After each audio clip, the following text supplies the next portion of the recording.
From a young age, we are constantly asked questions. What is your favorite color? What do you like to do? What do you want to be when you grow up? From the beginning of our lives, we are forced to categorize and decide who we want to be. But some of us are late bloomers. It takes some of us a little bit longer to figure out life. But that isn't necessarily a bad thing. Well, I have a perfect example of the situation. Now, go ahead and get all your eyes out now. I know I'm super duper cute. But look at these big eyes filled with wonder and excitement at what the world has in store for her. Her parents tell her that she can have the world and whatever she wants. Typical for every parent. But I'm sure they never expected the world that she would want would be so far fetched. So, as many would call unrealistic. First, there was ballet. I'm sure a lot of girls in here right now can attest to a stint in those ballet shoes. Tutus, makeup that's over the top, but since we were little, it was okay. And of course, the color pink. Ballet was supposed to be the first step of my life that assumed decisions. I was expected to love ballet and stick with it for a long time because, that was just a normal thing to do.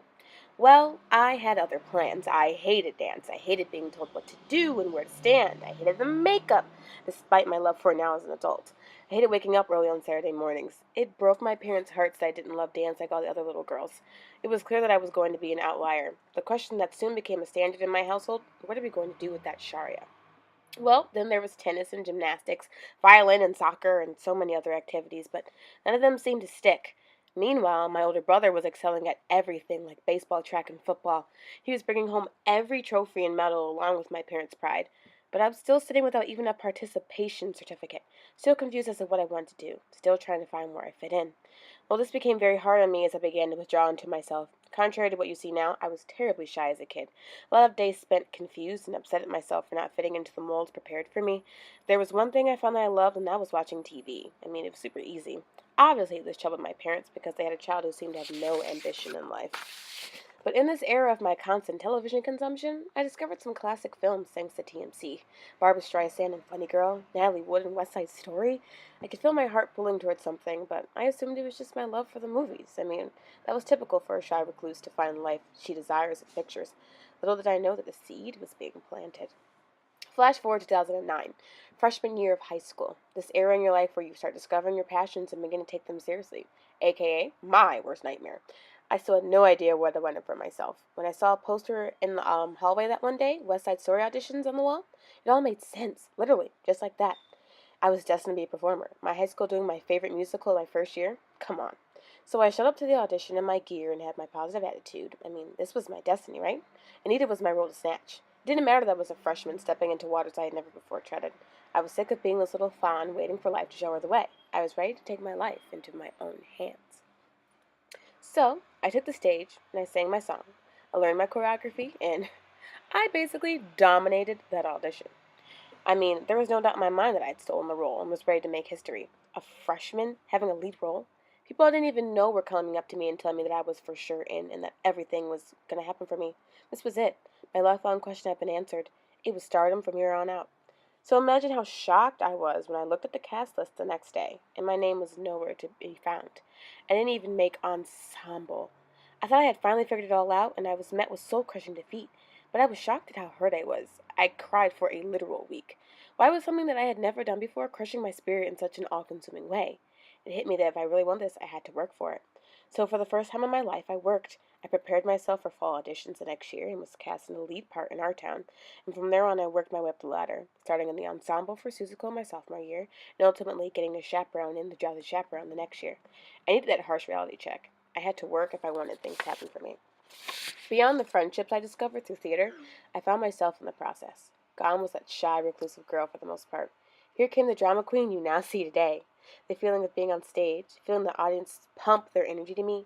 It was a feeling of euphoria that I had never known. I wanted to perform all the time, and I knew I had to make a career out of this. I had already wasted too much time doing things I didn't love.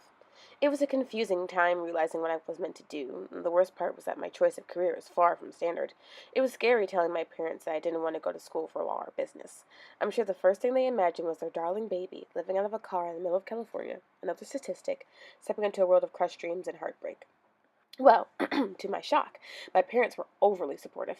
Maybe they had just long adjusted to the idea that their daughter was not fitting into the whole standard mold thing. Maybe they were just glad I finally figured out what I wanted to do after 16 years. But I know we were all glad that I knew I wasn't going to be living in their basement for the rest of my life.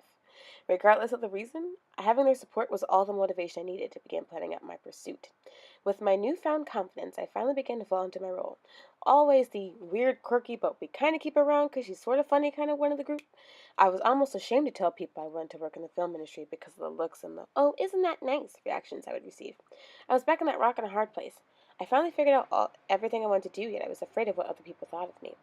Well, I finally got to a point where I just stopped caring about what other people thought. Too much of my life was spent vying to fit the needs of others. I finally had something that brought meaning to my life, and I was not going to sacrifice that just to make more people comfortable. This newfound confidence in my decisions and self was something so new to me, and I absolutely love it. I wear the badge of actor proud now. Fast forward to college. DePaul was not my dream school in the slightest. Northwestern and NYU were where I thought I was destined to be. Probably because their colors were purple and that just happened to be my favorite color, but whatever. But I'm a firm believer in the idea that all things in our lives happen for a reason. And being at DePaul and being in the digital cinema program has opened so many doors for me and solidified that this is exactly what I was meant to do. I have such a strong support system through my family and friends near and far. It is now the point where all my friends can imagine a time when I wasn't this obnoxious drama queen. I guess I finally realized that when you approach all things in your life with all the passion you can find, everyone around you will eventually follow suit. I can't remember a time when I was more happy with where I was in my life. I know the road ahead of me is going to be a difficult one, filled with strife and struggle, more hard work and necessary determination in myself than ever before. But after spending so much time unaware and afraid of what I could do and who I could be, I'm approaching this area of my life with positivity. I'm still trying to figure it all out, but now I'm completely comfortable knowing that it takes time and effort to get there.